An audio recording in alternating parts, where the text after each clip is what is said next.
Welcome to Soarin. My name is Patrick, and I'll be your chief flight attendant today. We'll begin boarding in a few minutes, but first I'd like to acquaint you with some important safety information.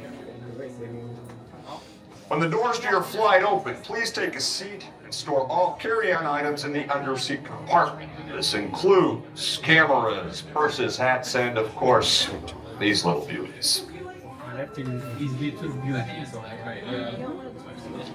Next, fasten your seatbelts, inserting them into the buckle on your right.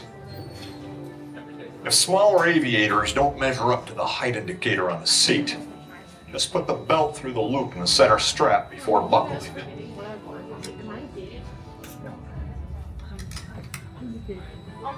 Nice work, pal. Soon you will be airborne. So if you or your little aviators have a fear of flying or of heights, you might want to wait for your party at the arrival gate. Okay, let's review. That is, seat belt, carry-on items, safety strap, fear of heights, keep your hands and arms inside at all times. Anything else? Yeah. Have a nice We're week. going to begin boarding starting with row 3, followed by 2, followed by 1. Soarin to tower. We are ready for takeoff.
On behalf of our entire flight crew, thanks for soaring with us. One